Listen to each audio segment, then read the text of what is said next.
El que suscribe, nacido el 7 de diciembre de 1939 en la población de Teotitlán del Camino, Oaxaca, hoy Teotitlán de Flores Magón, y a la edad de 29 años en el año de 1968, narra su testimonio. Conocí a un maestro de escuela rural originario del estado de Guerrero, con quien hice mucha amistad y además encompadramos, el cual en una ocasión me dijo: compadre, ¿qué tal si compramos un aparato detector de metales y le hacemos la lucha? ¿Quién quita y logremos encontrar dinero? Usted dice si le entramos.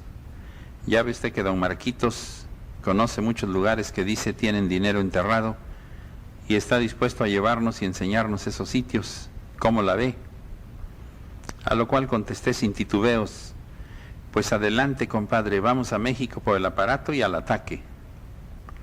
Para esto don Marquitos ya era una persona de unos 75 años de edad, dedicado siempre toda su vida al campo. Su vida era muy sencilla, pobre siempre, sin ambiciones de ninguna especie, pero con un repertorio de historias, anécdotas y experiencias increíble. Él sabía y conocía muchos sitios donde decía que había dinero enterrado.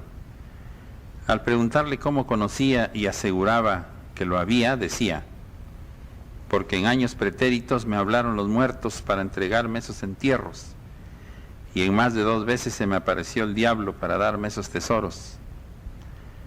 Pero como yo no he sido nunca ambicioso ni deseo tener riquezas, nunca acepté nada de lo que me querían dar, pero los lugares están como siempre y nadie ha tratado de escarbar, por lo que si ustedes quieren yo los llevo a esos sitios y verán cómo su aparato va a marcar que sí hay dinero. Pero les advierto una cosa: como ese dinero no se los entregaron a ustedes, no lo van a poder sacar, pero yo los llevo cuando quieran. Para pronto nos fuimos a México y compramos el aparato, por cierto el mejor en ese tiempo, y jóvenes mi compadre y yo, sin temores a nada, aventureros, decididos, hasta para encontrarnos con el mismo diablo, nos lanzamos a lo que fue una serie de aventuras que por cierto resultaron más que interesantes. Pues al final nunca encontramos ningún tesoro, pero sí fuimos testigos de fenómenos muy raros, que no vienen al caso relatarse, puesto que no es la finalidad de este testimonio. En esos años del 67 al 69, un amigo de oficio albañil me dijo: lo invito a una consulta en un centro espiritista. Me estoy curando en ese lugar y he mejorado mucho y es muy bonito, si gusta vamos.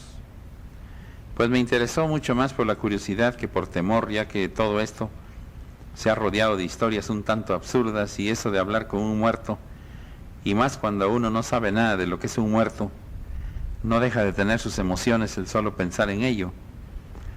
Pues me decidí y fui con mi amigo a su consulta. Fue, por cierto, consulta privada. Para mí todo fue muy extraño y nuevo e interesante además. En cuanto la médium entró en trance, se presentía que algo tenía que suceder, y cuál fue mi sorpresa, la cual me cimbró, pues se presentó un ser que me dio una bienvenida muy cariñosa y que me relató mi vida desde que estaba yo en la cuna hasta la fecha en que esto sucedió. Esto para mí fue de un impacto tremendo, me conmovió, pues dijo el ser que era mi protector espiritual y que por voluntad divina había tenido el permiso para hablarme en ese medio y que no se volvería a comunicar conmigo en esa forma, pero que seguiría a mi lado, porque juntos, cuando yo dejara el cuerpo, tendríamos que entregar cuentas de esta existencia y que yo era su cruz, cruz que abrazaba con mucho amor. Esta comunicación naturalmente fue para mí determinante en mi vida a partir de ese momento, pues desperté como de un sueño. Y por supuesto que me gustó, pues el amor con que me habló ese ser fue muy grande. Sus relatos de mi vida fueron precisos. No había lugar a dudas de su veracidad, y fue así como seguí asistiendo con mi amigo a ese tipo de comunicaciones. Pues en otra ocasión se presentó un sacerdote que fue mi amigo cuando estuvo encarnado. Perdió la vida en un accidente automovilístico en la carretera México-Cuernavaca, y cuando se presentó en ese centro a hablar conmigo fue para mí otro impacto tremendo, pues recordó los momentos en que juntos convivimos cuando estuvimos en varias corridas de toros en México, en las cacerías a las cuales los invité junto con otros sus amigos, las cuales se realizaron acá en mi rumbo, en los montes de mi región, etc. Como es natural, me habló de cosas espirituales muy bellas, que tampoco vienen al caso relatar porque quedarían quizá fuera de este tema. Después tuve otra comunicación que fue con Felipe de Jesús. Esta vino a culminar mi arrobamiento hacia ese tipo de comunicaciones, pues me dijo cosas espirituales que ahora, a estas alturas, del 70 en adelante, concuerdan maravillosamente con la enseñanza trinitaria. También se presentó un ser que cuando encarnado fue mujer y de procedencia húngara. Desencarnó jovencita y me dijo: yo fui el ser que por voluntad divina recibió la encomienda superior de salvarte la vida en el accidente del incendio del autobús donde perecerías. Esto cerró con broche de oro mi despertar hacia la vida del espíritu. Sin embargo, las intenciones de seguir buscando dinero enterrado no se detuvieron. Por el contrario, le seguimos con más ganas el profesor, mi compadre, el albañil y yo. Un día, con uno de ellos, me fui en mi camioneta a realizar una localización a una hacienda muy antigua, en el estado de Veracruz. Me llevé en la camioneta un perro Doberman que me quería mucho, y en realidad hicimos una localización que considero la más rica de todas. Nos regresamos y al día siguiente acompañé a mi amigo a su consulta en el centro espiritista, y cuál sería nuestra sorpresa, que se presentó el ser que dijo ser el dueño de ese tesoro que el día anterior habíamos localizado.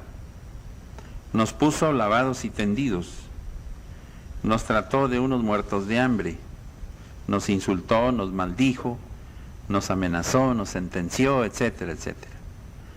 Pero nosotros ya habíamos hecho un equipo muy poderoso. Si el mismo diablo se nos hubiera presentado, estábamos dispuestos a irnos sobre de él. Al menos estas eran nuestras intenciones. Quién sabe ya en la realidad quién corriera, si es que podíamos correr. Seguimos con nuestras insistencias y don Marquitos tenía un inagotable repertorio de lugares donde no fallaba el aparato.